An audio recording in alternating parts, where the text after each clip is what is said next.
نہج البلاغہ حکمت نمبر 7 درس نمبر 22 بسم اللہ الرحمن الرحیم قال امیر المؤمنین علیہ الصلاۃ والسلام یعجبوا لہذا الانسان ينظر بشحم، یہ انسان تعجب کے قابل ہے کہ وہ چربی سے دیکھتا ہے۔ اللہ کی وسیع و عریض کائنات میں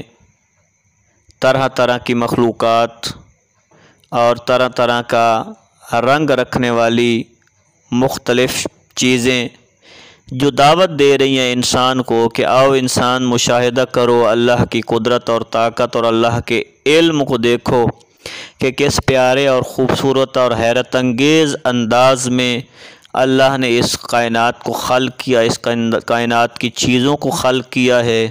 اور تمہارے وجود کو خلق کیا ہے۔ تمہارے اس مختصر سے جسم کے اندر جو چیزیں پیدا کی ہیں اس کو دیکھو تاکہ تمہیں اپنے حقیقی خالق اور مالک کا پتہ چل سکے۔ اس مختصر سے فرمان میں امیر المومنین علیہ الصلاۃ والسلام بھی انسان کو توجہ دلاتے ہوئے 4 چیزوں کی طرف متوجہ کر رہے ہیں اور کہہ رہے ہیں کہ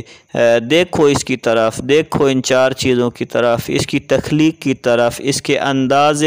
خلقت کی طرف، کتنی حیرت انگیز انداز میں اللہ نے اس کو پیدا کیا ہے، کتنے خوبصورت انداز میں پیدا کیا ہے، کتنے اندر نظامات رکھ دیے ہیں کہ جو انسان کے بس میں نہ تھا کہ اس طرح کی چیزوں کو پیدا کرتا۔ سب سے پہلے جس چیز کی طرف اشارہ کیا ہے وہ آنکھ ہے، جو اللہ کی حیرت انگیز مخلوق ہے اور چربی سے اللہ نے اس کو بنایا ہے، جبکہ نہ ہڈی ہے نہ گوشت ہے، ایک چربی کا ٹکڑا ہے، اور اگر چربی کے ٹکڑے کو حرارت پہ رکھ دیا جائے، دھوپ کی گرمی اسے تپش اسے لگے تو وہ آہستہ سے پگھلنا شروع ہو جاتی ہے۔ لیکن کمال ہے اللہ کا کہ جس نے اس کو اس انداز میں بنایا ہے، چربی سے بنی ہوئی، لیکن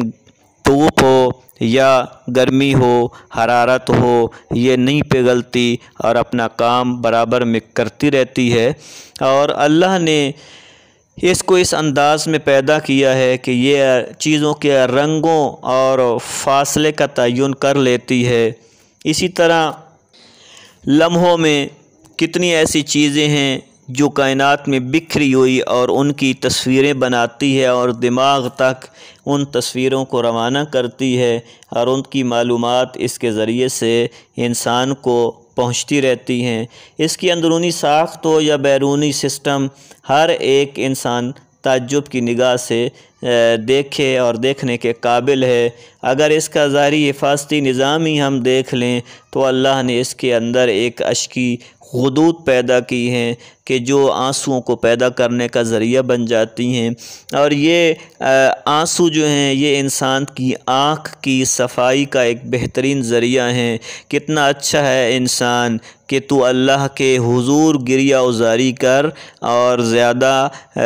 رو تاکہ تمہارے آنسو بہیں۔ یہ جو آنکھیں ہیں اس کی بینائی اس سے اور تیز ہو جاتی ہے، اور اسی طرح اللہ نے اس کی پلکیں بنائی ہیں کہ جو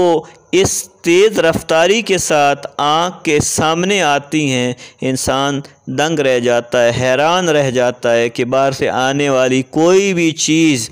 جب یہ محسوس کرتی ہے کہ وہ آنکھ کو نقصان پہنچائے گی،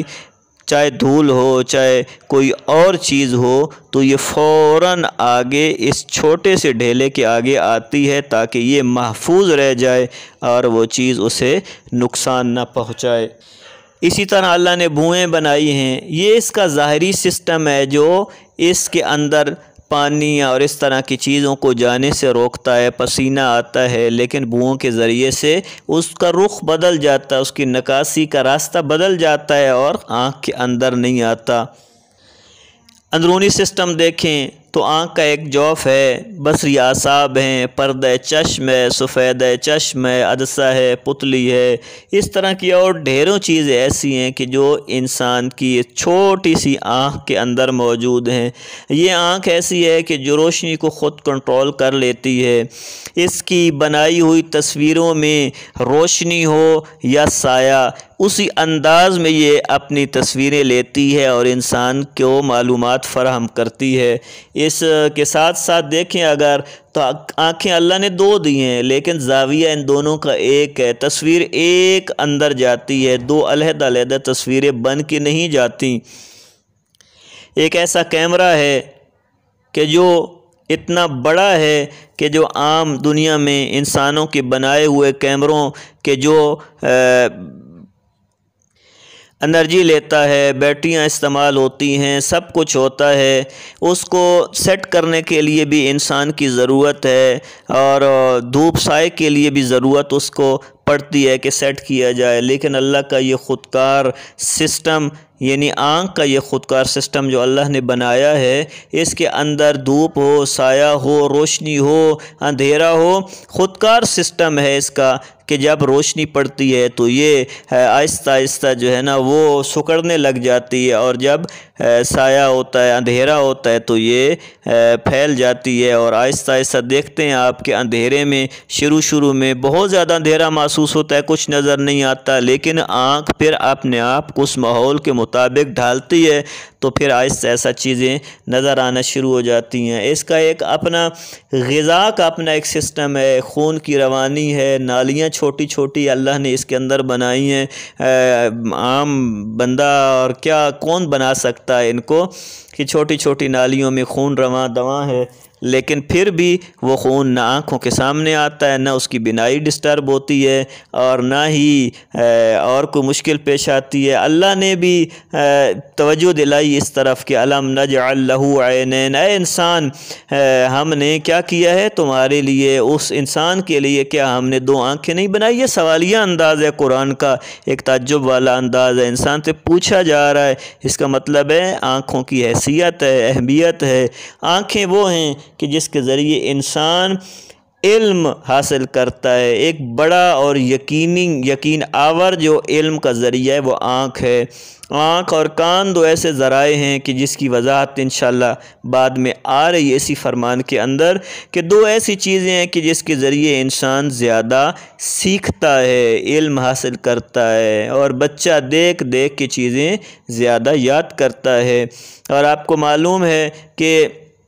ایک فرمان ہے کہ حق اور باطل کے درمیان 4 انگلیوں کا فرق ہے، ان میں سے جو سنی سنائی بات ہوتی ہے وہ کان کے ذریعے سے ہو سکتا ہے سچ ہو نہ ہو، لیکن آنکھ سے جو چیز انسان دیکھتا ہے، جس کا مشاہدہ کرتا ہے، وہ یقین آور ہوتی ہے۔ اور پھر یہ ہے کہ اس آنکھ کے 2 طریقے ہیں، 2 کام ہیں۔ ایک یہ کہ باہر کی دنیا کی تمام تر معلومات کہیں، اس کی تصویریں کہیں، وہ انسان کے دماغ کو پہنچاتی ہے، اور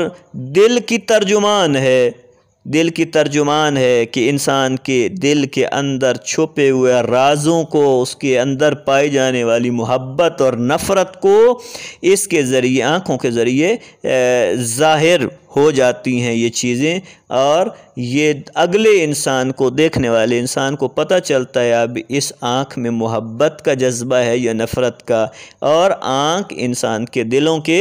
رازوں کی ترجمان ہے، یہ ظاہر کر دیتی ہے انسان کے دلوں کو۔ تو اللہ کتنے مقامات پہ فرما رہا ہے تم اپنے رب کی کس نعمت کو جھٹلاؤ گے۔ یہ نعمت خداوندی ہے، یہ اس انسان سے ہم نعمت پوچھیں کہ جس کے پاس آنکھ نہیں ہے اور اندھا ہے، اس سے پوچھیں اس کی قدر کیا ہے، کہ جب آنکھ نہیں ہوتی نہ انسان ان کائنات کی حسینیوں کو دیکھتا ہے، نہ قدرت کی نشانیوں کو دیکھ پاتا ہے، نہ چل پھر سکتا ہے، بہت مشکل پیش آتی ہے، کتنا پڑھ نہیں سکتا، اور کتنے ایسے کام ہیں کہ جو انسان نہیں کر سکتا، ٹھوکریں کھاتا ہے، لیکن اللہ کا شکر ادا کرنا چاہیے۔ اسی لیے فرمان ہے کہ انسان کو نعمتوں کی قدر اس وقت ہوتی ہے جب وہ نعمتیں چھن جایا کرتی ہیں۔ آج اللہ نے ہمیں اگر نعمت عطا کی ہے آنکھ جیسی، اس کی ساخت کو جاننے کی ضرورت ہے تاکہ ہم قدرت خدا کی نشانیوں کو دیکھ سکیں، ان کا مشاہدہ کریں۔ اس کے ساتھ ساتھ ضرورت ہے کہ اس آنکھ کو جو اللہ نے نعمت کے طور پہ ہمیں عطا کیا ہے، اس کی قدر کریں اور اس کو ان کاموں میں صرف کریں کہ جس کام کا اللہ نے حکم دیا ہے، اور جس کام سے اور جس حرام سے اللہ نے ہمیں روکا ہے، اس کام سے اس آنکھ کو بچا لیں اور اللہ کی اطاعت اور بندگی کے لیے آمادہ ہوں، چونکہ سب سے بڑا جو ذریعہ ہے گناہ کی طرف مائل ہونے کا وہ آنکھ ہے۔ انسان پہلا مرحلہ گناہوں میں داخل ہونے کا یہی ہوتا ہے کہ آنکھ کے ذریعے سے غلط چیزیں دیکھتا ہے اور پھر آہستہ آہستہ اس کی طرف، اسی لیے کہا گیا ہے کہ آنکھ کو بچا کے رکھو۔ اگر آنکھ بچی رہی تو بہت سارے گناہوں سے انسان بچ جائے گا۔ پروردگار ہمیں گناہوں کی دلدل سے محفوظ فرمائے اور آنکھ کی حفاظت کی توفیق عنایت فرمائے۔ والسلام علیکم ورحمۃ اللہ وبرکاتہ۔